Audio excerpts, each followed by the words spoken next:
All right, so we're starting our gripping series here, and the first grip that we're going to work is with collar tie and the same side elbow grab. Okay, this is going to have a pushing and pulling mechanic. First, we're going over the pulling mechanic. You'll be doing this if someone is pressure passing, coming in low. They're essentially in this posture here. They're going to come for this if they want to collect your legs, if they want to go for over-under, or just split your guard to go for a half guard.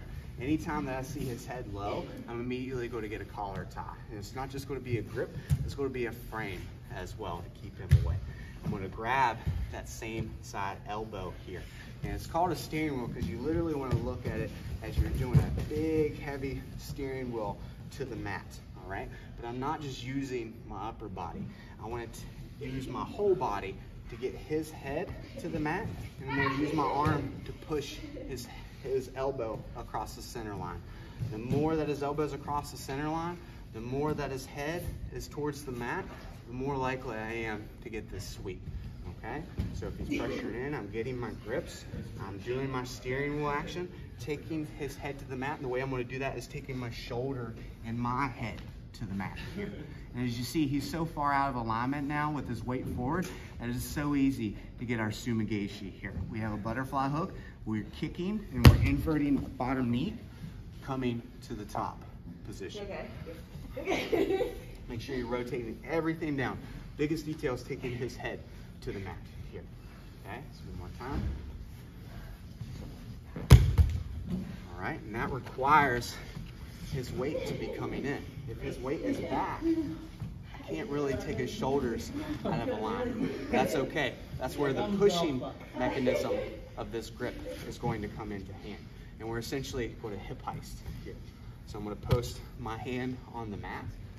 I got my butterfly hook as a post. These are both my heisting grips. I'm going to push into my opponent, pushing with my elbow. Think of pushing them all the way back. And I'm pushing into him until I'm able to come to this bottom knee. If you're able to come to the bottom knee, you're able to heist. But if you get to this position and they aren't pressuring in, literally think of just pushing them all the way back until you get the sweep. That's the push that you need every single time when you're going for this. So if I'm here, I get the grip and I'm pushing, he's not pushing back, just finish with the sweep. You're going to catch some people like that.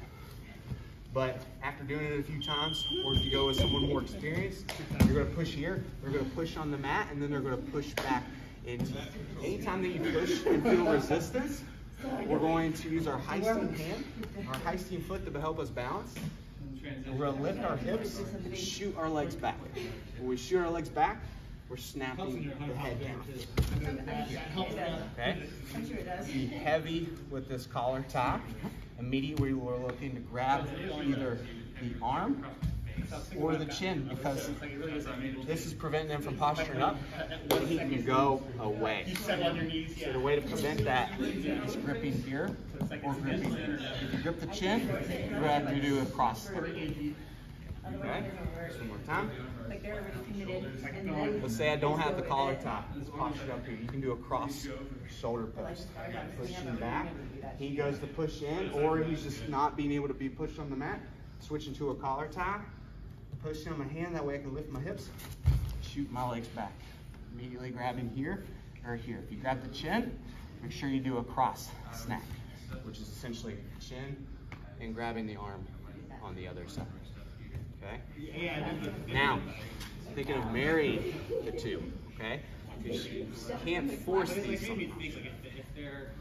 So if I'm here, I'm coming up, but he's starting to pressure into me before I'm able to come to this bottom knee. I'm going to come back on my hip, I'm going to capture the arm, I'm going to look to take his head to the mat, and work his sumigashi to the top, okay? And this can also marry back to the hip heist as him pushing on me, starting to wrestle up. From here, I just snap his head down and get to the front headlock. Okay? One more time with that. And looking to heist. He's pressuring back into me. Sit to my hip, catch the arm, head to the mat. Into here, he's coming up. Snap down to the front head. Also, You can hip heist off a failed steering wheel simulation. So we're here. I go for this, but he's able to post on his elbow here. I'm not going to be able to rotate his shoulders anymore, so I'm going to extend my spine away so that I can come up on my hand, putting my chest and shoulder above his head. From here, I'm going to lift my hips, use my heisting hand and my heisting foot to lift my hips, and shoot my legs back here. And now we're back into the same series. It looks sweet when you come on the side and yeah, and they just chill in and like this. Take them out. Okay? One more series? Yeah. If he's too far in the steering wheel, he can post on his head and lift his hips. When he does that, I can't steering wheel sweep him anymore, and now I can't hip heist. So what I'm going to do is I'm going to let go of the head, pummel for an underhook. I'm already out on the side, so I'm going to start to elongate out on the side here until I can get the leg free. And right now, we're back into the clamp guard. Or if I'm setting this up and he's pressuring into me to flatten me out, we can go for our overhead sweeps then.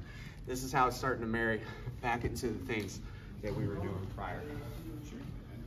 One more time. And here I'm going for the steering wheel. He posts on his head, letting go of the collar tie, pummeling into here. I'm already out on the side. If he starts pressuring into me, from here is where we can go to the high underhook.